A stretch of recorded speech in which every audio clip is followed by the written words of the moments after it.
हमारा सौभाग्य है कि संस्था आरपी ढोकलिया जी को सम्मानित करने जा रही हैं। प्रोफेसर सोमदत्त दीक्षित से निवेदन है कि वे ढोकलिया जी का परिचय दें। प्रोफेसर सोमदत्त दीक्षित जी। आदरणीय मंच और इस सभागार में उपस्थित देवी और सज्जनों, मुझे ये पावन कार्य सौंपा गया है कि मैं यहाँ पर उस व्यक्ति का परिचय दूं जो अपने जीवन के 10वें दशक में चल रहा है और उनका नाम है प्रोफेसर रमा पी ढोकलिया। सबसे उधर कोने में बैठे हुए हैं। प्रोफेसर ढोकलिया ने बहुत लंबा जीवन काल सौंपा है, जिया है और हमें आज भी ये शिक्षा दे रहे हैं कि अगर वृद्ध भी हो जाओ तो बैठो इसी तरह से अकड़ कर, इस पोस्चर में अगर रहोगे तो कभी बूढ़े नहीं होगे। तो ये शिक्षा आज भी वो दे रहे हैं। वो MA LLB हैं इलाहाबाद यूनिवर्सिटी से, PhD उन्होंने की है मैनचेस्टर यूनिवर्सिटी UK से और 1925 में जो व्यक्ति पैदा हुआ था वो आज भी यही शिक्षा दे रहा है कि शानदार था भूत, भविष्य भी महान है। शानदार था भूत, भविष्य भी महान है। अगर संभालें आप उसे जो वर्तमान है, तो वर्तमान में स्वयं स्वस्थ रहना है और नई पौध को ये शिक्षा देना है कि तुम भी स्वस्थ रहो।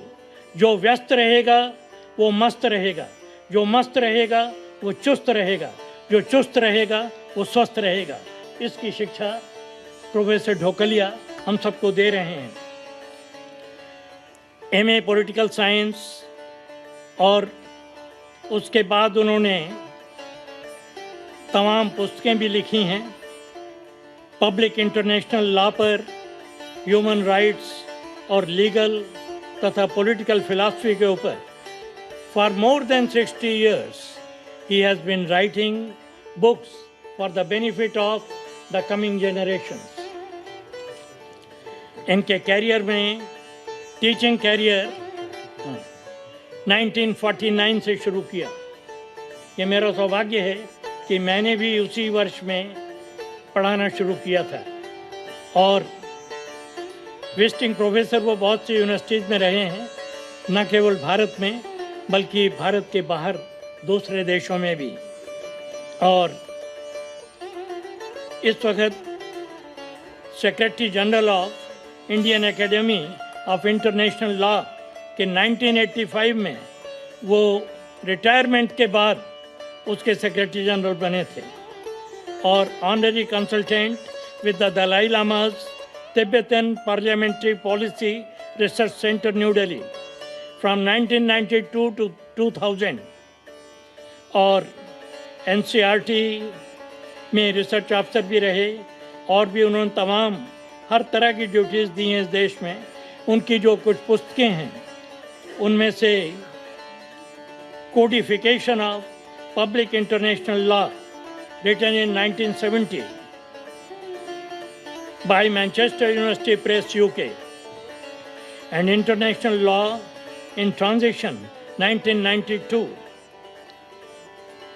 by Nishoff Holland International Court in Transition, Essays on Human Rights in India।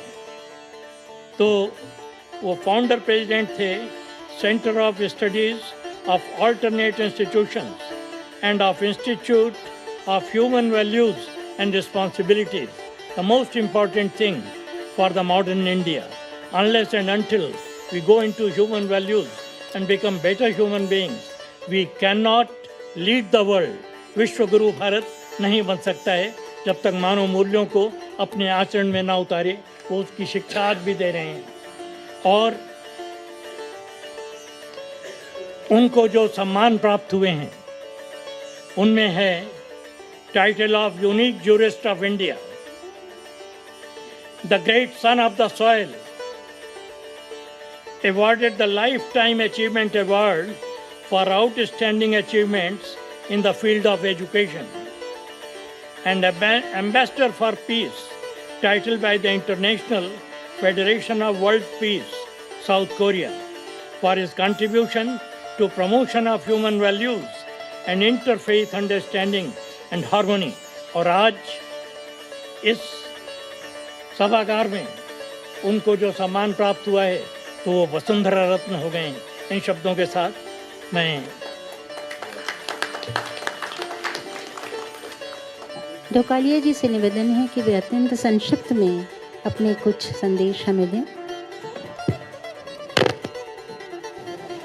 मैं आप सबको प्रणाम करता हूं और ये आशा करता हूं कि आज आपने जिन महान वक्ताओं को सुना और उनमें जो आपको प्रेरणा दी वो आप हमेशा याद रखेंगे।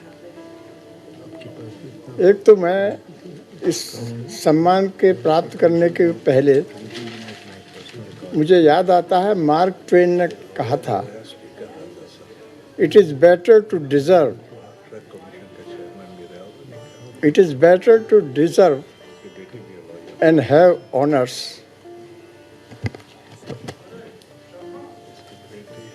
rather it is better to deserve and have honors rather than have honors without deserving.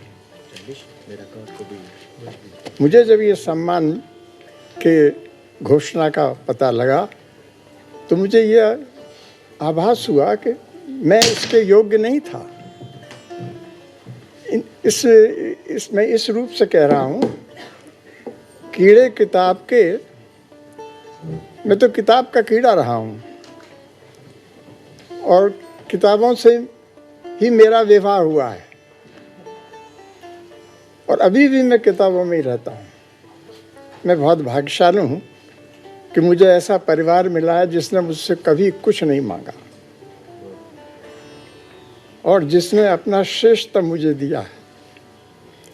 मैं ऐसा भाग्यशाली हूँ कि मुझे महान शिक्षक मिले जो मुझे प्रेरणा देते रहे और जिस स्थान पर मैं आज पहुंचा हूं उसका सारा श्रेय उस विश्वविद्यालय को है जो किसी समय एशिया का ऑक्सफोर्ड कहलाता था। मुझे याद है कि जब उस ज़माने में ये एडवर्टाइजमेंट और इंटरव्यू वगैरह का समय नहीं था, यूनिवर्सिटी के वाइस चांसलर अमरनाथ झा थे, आप में से कुछ जानते हैं, और वो जो निश्चय कर देते थे वही फाइनल होता था। वो जो है हर सारी यूनिवर्सिटी के विभागों के कौन कौन क्या क्या हैं इसके बारे में पूरी जानकारी रखते थे। एक दिन मुझे बुलाया कि भाई ये अंग्रेज लोग तो जा रहे हैं, जगह खाली हो रही हैं, आप लेक्चरर बनना चाहेंगे? मैंने कहा साहब मैं तो यहाँ इसलिए आया था घर से कि यहाँ पर IAS और ICS और ये सब बड़े बड़े लोग बनते हैं सारी। अच्छा सोचो, एक हफ्ते में जवाब दो। 2 या 3 दिन बाद मैंने सुना कि डॉक्टर राधाकृष्णन, सर्वपल्ली राधाकृष्णन, जो बाद में प्रेसिडेंट बने और वाइस चांसलर थे BHU के, वो आए इलाहाबाद में और हमारे फिलॉसफी डिपार्टमेंट के राणा डे थे, प्रोफेसर राणा डे। और मैंने देखा सर्वपल्ली राधाकृष्णन जमीन पर साष्टांग लेट के उनको प्रणाम। मैं बहुत प्रभावित हुआ कि इतना बड़ा आदमी राधाकृष्णन और राणा डे साहब जो इतने छोटे से थे, धोती पहनते थे, पगड़ी बांधते थे और बड़े फिलॉसफी के विद्वान थे, लेकिन साष्टांग प्रणाम कर रहे हैं। दूसरे दिन मैं झा साहब से मिला कि मैंने निश्चय किया है कि आपका जो ऑफर है उसको स्वीकार करूं। क्यों, क्या हो गया इतनी जल्दी? मैंने कहा साहब मैंने ये देखा, अद्भुत है, मेरे ख्याल से किसी भी प्रोफेशन में ऐसा नज़ारा देखने को नहीं मिलेगा। संगीत में अवश्य गुरु शिष्य परंपरा है, लेकिन और क्षेत्रों से ये परंपरा खत्म ही हो गई है।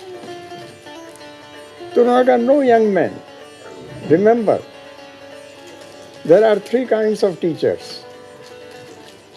Most of teachers are bread earners. बनना चाहते थे दरोगा, बन गए टीचर, और टीचर बन के दरोगाई करते हैं, मारपीट करते हैं. They are wage earners. Then there are teachers, good teachers, who teach very well and enable students to pass examinations. They are sometimes remembered. Then there are excellent teachers who create an interest in the subject, which teach. A subject is good or bad because of teacher. If he is good teacher, he is excellent teacher, he will create interest. But above all, there are extraordinary teachers who not only teach the subject, but also enable students to have glimpses of wisdom, how to live life, art and science of living life. Radhakrishnan is of that category. This was imprinted on my mind. और मैंने ये कोशिश की हमेशा कि मैं अपना सर्वश्रेष्ठ अपने विद्यार्थियों को दूं. इसलिए मैं किताब का कीड़ा बन गया. पुस्तक से ज्यादा अच्छा दोस्त कोई और हो नहीं सकता. एक अच्छी पुस्तक 100 अच्छे दोस्तों के बराबर है. एक सच्चा मित्र एक लाइब्रेरी के बराबर. पुस्तकें हमको रोशनी देती हैं, जीवन के उतार चढ़ाव में कैसे जीवन जिया जाए इसकी शिक्षा देते हैं, और उसको उसके अनुसार जीवन जीने की प्रेरणा मिलती है. आप देखते हैं, मैं हालांकि ज़्यादा उम्र का नहीं हूँ लेकिन मुझे यंग लोगों से, लड़के, स्टूडेंट्स, बच्चों से बड़ा प्रेम है. जब भी उनसे कोई मुझसे मिलता है, बुलाता है, मैं अवश्य जाता हूँ सब काम छोड़, क्योंकि उनसे मुझे जवानी का जोश मिलता है, उनसे मुझे प्रेरणा मिलती है. उनके साथ मैं खेल सकता हूँ, हंसी मजाक कर सकता हूँ, जो मैं औरों के साथ नहीं कर सकता. तो समय की सीमा है. मैं आपसे ये कहना चाहता हूँ कि हम पुराने ज़माने की बड़ी तारीफ करते हैं, वर्तमान को कंडेम करते रहते हैं, भविष्य का पता नहीं.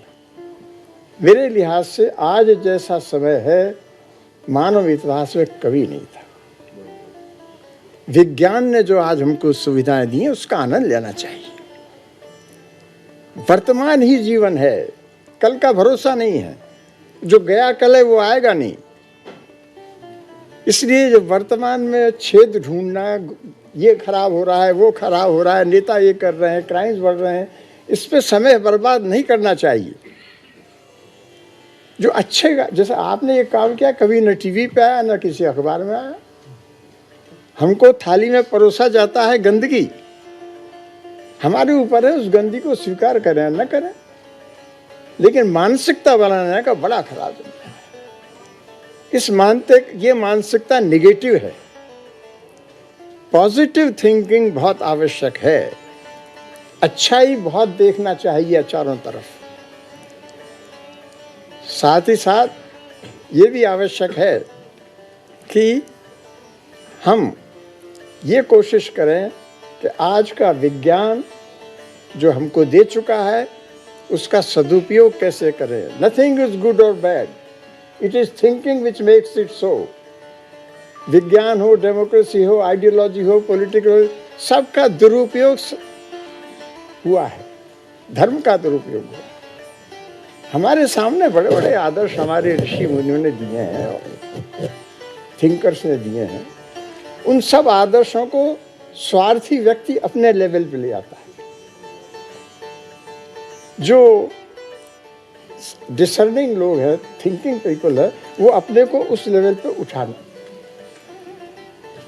लिहाजा ये कोशिश करना, गिरना तो बड़ा आसान है, कोई गिरने की ट्रेनिंग नहीं है, उठने की ट्रेनिंग है, ऊपर जाने की ट्रेनिंग है, उसके लिए मेहनत करना पड़ता है। मैंने ये सब आपसे इसलिए कहा, ये कोई भाषण नहीं दे रहा हूँ, मैं इसलिए कह रहा हूँ कि हमको अपने जीवन का आनंद लेने का पूरा भरसक प्रयत्न करना चाहिए। बूढ़े जवान सबको ये समझना चाहिए कि हमारे ऊपर जो जिम्मेदारी है वो आनंद बांटना है। ईश्वर अंश जीव अविनाशी,